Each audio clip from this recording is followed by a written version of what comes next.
Hi, I'm Scott Grove from Imagine Grove, and today's episode I want to talk about marketing and sales. More specifically, primary messaging. Primary messaging is very critical in developing your brand and is very useful in closing a deal when you're trying to make a sale. So what is primary messaging? Primary messaging is basically the message that you send out or tell someone that defines you, your brand, or your product. So for example, if I say I make breadboards, that's a great theme.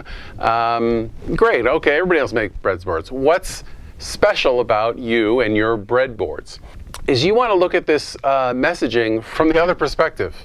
So I see a lot of woodworkers, for example, they're trying to sell a piece and they're talking about how well it's made and all the fine joinery and what have you. And the client on the other side couldn't care less about that. So you want to focus in on deciding what's important to the client and hone your primary messaging to them. And let me give you an example.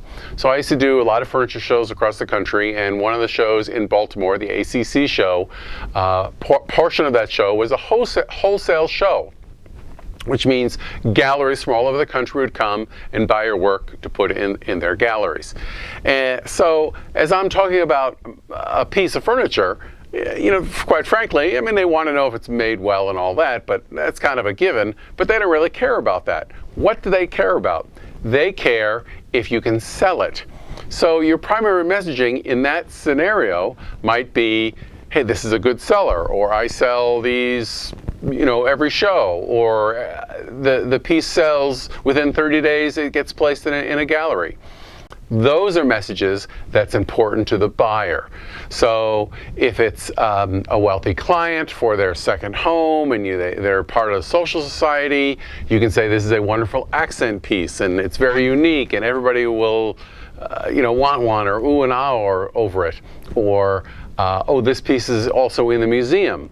And you're appealing to their ego and what have you. But you want to think about the person who's buying your product and gear your primary messaging for that.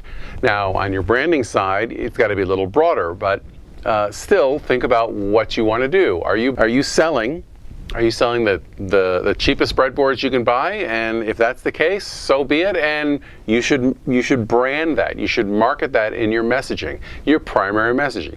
Most affordable breadboards in the world. That won't be the case, but you get the point.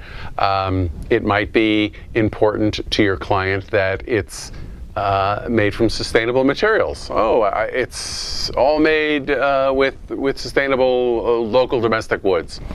So think about your primary messaging. Think about what you're selling and what is important to your consumer. That's what primary messaging all is about. So I hope you find this helpful. Remember to find the line and cross it. Click on the link to subscribe to my YouTube channel. Please, that helps me out. Or click on this link and you can get some free design tips. I always like to share everything I know. So remember to find a line and cross it. I'll see you next time.